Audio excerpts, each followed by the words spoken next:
volunteers from different nationalities.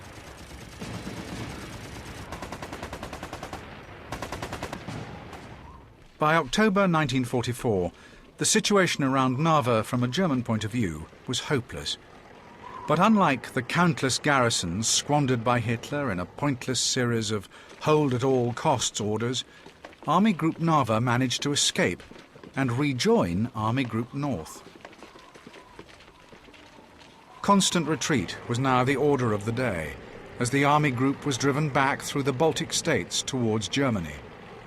But Army Group North would never make it home.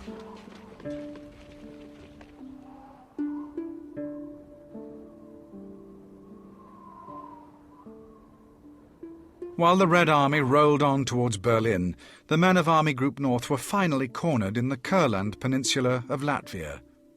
There, the battered remnants of the Army Group held off all attacks by the Red Army for 6 long months. They were under siege from late October 1944 through to May 1945.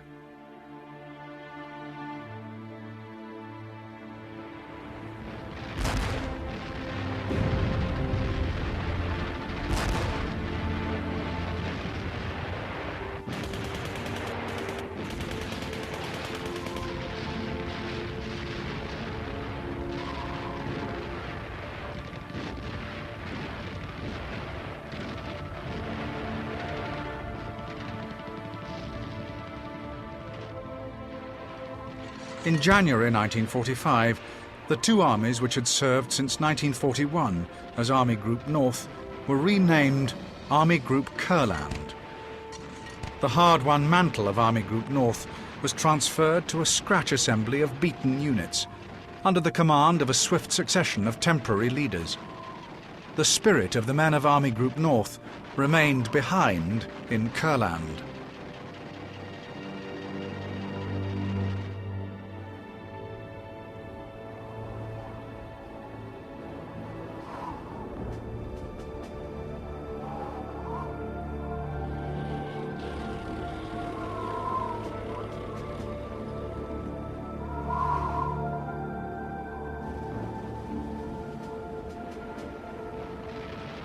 The German divisions which found their way to Kurland were stuck there.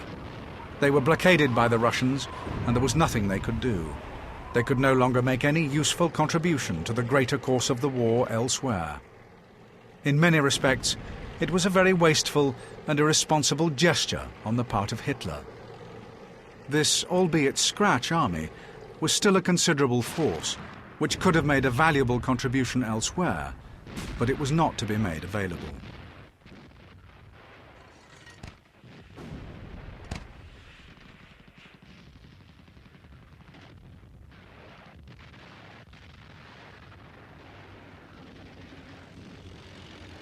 Despite everything that the besieged Red Army could throw at them, the surviving elements of the 16th and 18th Armies, now officially known as Army Group Kurland, continued to resist all further attempts to force them into surrender. Fighting for the Kurland Peninsula was grinding in nature. It was not like the Western and Eastern fronts, characterized by large formations sweeping along the frontier in impressive, sophisticated operations. In the Kurland fighting, the Germans trapped in this region were gradually, slowly and surely pushed back in spectacular fashion into something of a geographical cul-de-sac by the Red Army.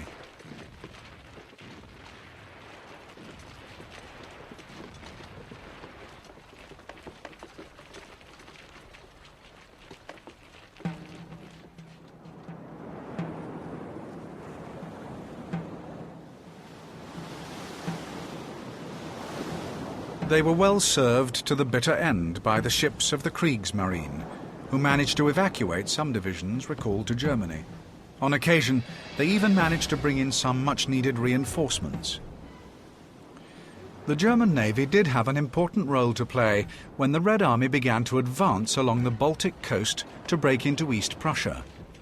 Because if at all possible, the German Navy had to try and contain Soviet naval operations.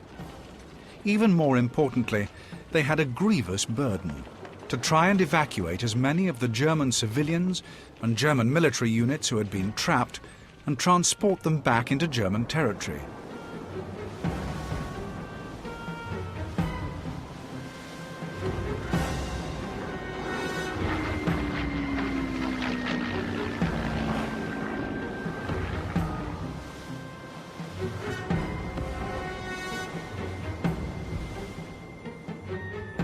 The naval aspect in the closing stage of the war does demonstrate that the German Navy could operate well, even in the face of disaster, which was now pending.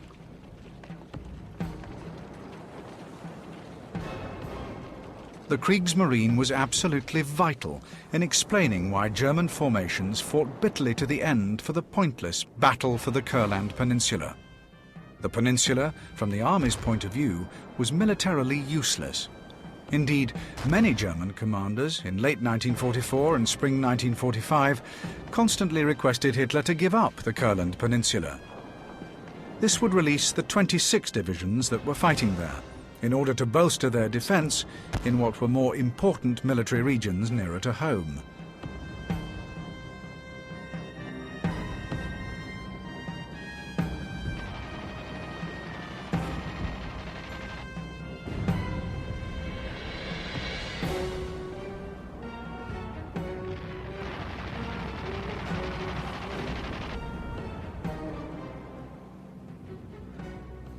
The German Navy had used the Baltic Sea throughout World War II as a training ground for its submarine commanders.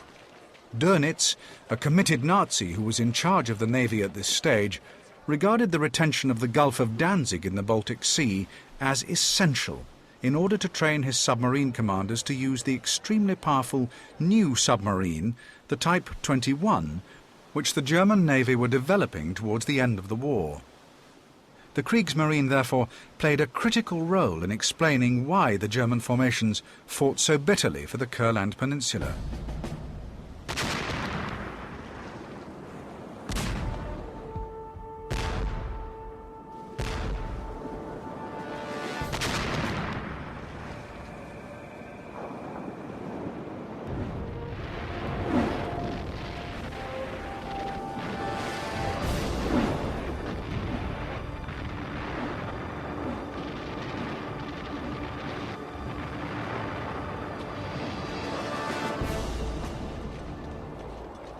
Trapped in Kurland, the survivors of the old Army Group North maintained their cohesion and fighting ability until the final surrender on May the 8th, 1945, almost 4 years since they had first moved into Russia.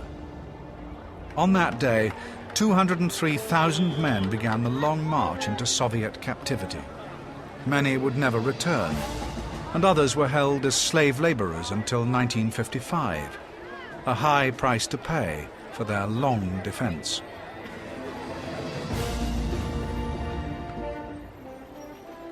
Of the 3 huge army groups which Hitler sent into Russia, it could be argued that Army Group North was the most successful in carrying out the tasks assigned to it.